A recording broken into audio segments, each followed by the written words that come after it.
In this world, we're all ordinary people, but one thing that we do is have the ability to go out there and accomplish extraordinary things. And if you would have told me, hey, Cliff, one of these days you're going to walk without crutches, I would tell you you're completely crazy, right?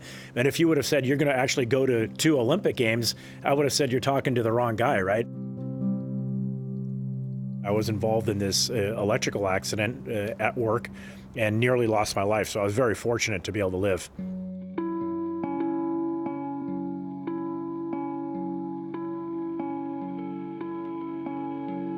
Cliff Meidl is one of the sporting world's true pioneers. Now 53, the American was one of the first disabled people to compete against able-bodied athletes at the Olympics when he represented his country in canoeing at the 1996 Atlanta Games. Growing up, Cliff was a keen runner and soccer player. But some 3 decades ago, he suffered a serious accident on a construction site that almost ended in tragedy. And I was working on the job site doing the normal work like I do on a daily basis, and I ended up getting into this severe electrical accident. I was operating a jackhammer, and my jackhammer ended up piercing through 3 power lines with 4,160 volts. So I got one heck of a shock. I really didn't know what happened. I remember the lights going out. I couldn't tell you if I was dead or alive.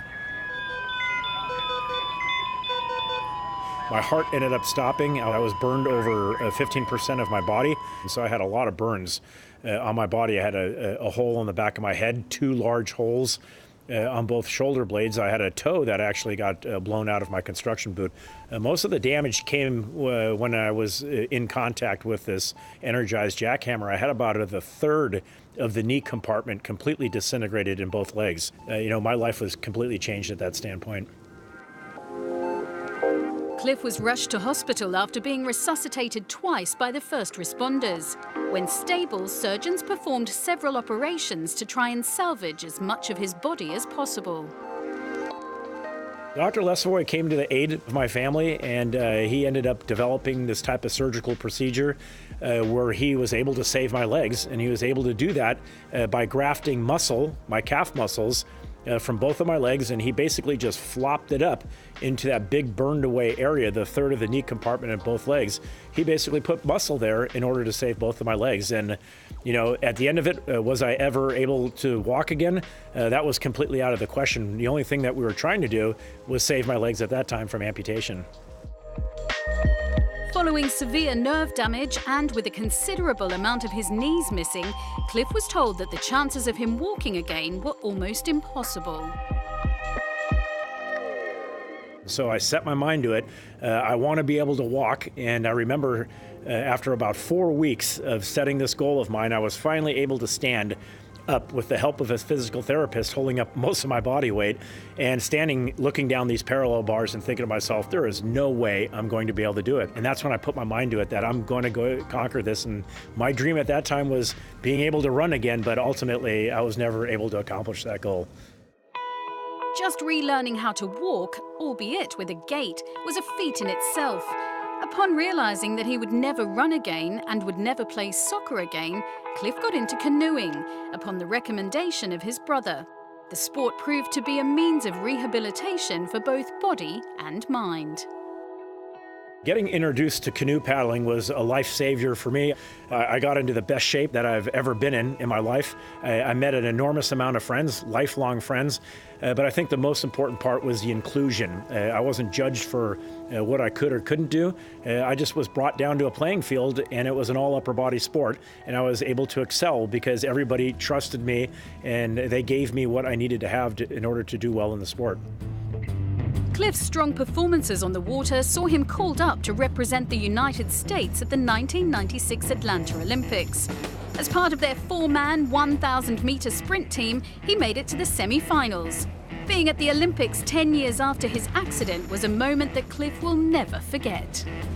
The United States of America. I remember, walking down the ramp and there was, 100,000 cheering people in the grandstands, especially when they were chanting USA, your own home country. I mean, I still get the hair on the back of my neck that stands up, but it was an incredible experience for me. I was so proud to be able to make it to that level. Buoyed by the buzz of the Atlanta Games, Cliff made it his mission to qualify for the next Olympics in Sydney. He accomplished that goal and was given the honour of carrying his country's flag at the opening ceremony. On the water, Cliff again made it to the semi-finals. I mean, being selected as the flag bearer amongst all my peers was one of the most incredible honors. Then I remember standing there at the opening ceremony, my heart beating through my chest. I walk like Bambi, right? Because I still limp. I'm still missing a third of the knee compartment in both legs.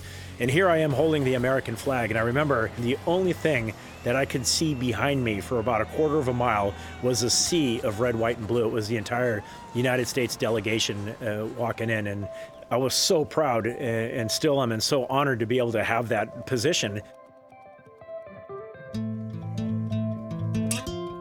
Having retired from the sport after Sydney, Cliff now holds safety workshops and gives motivational talks.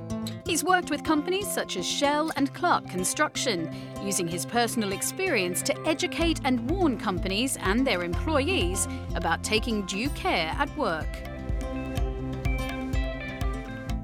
Construction safety is critical to me nowadays. I mean, now I'm a motivational and safety speaker, and I really am big on the give back and being able to really try to influence other people. I mean, my main theme is to make sure that we're saving one person's life at a time, and being able to, display how important it is to go home to your family safe.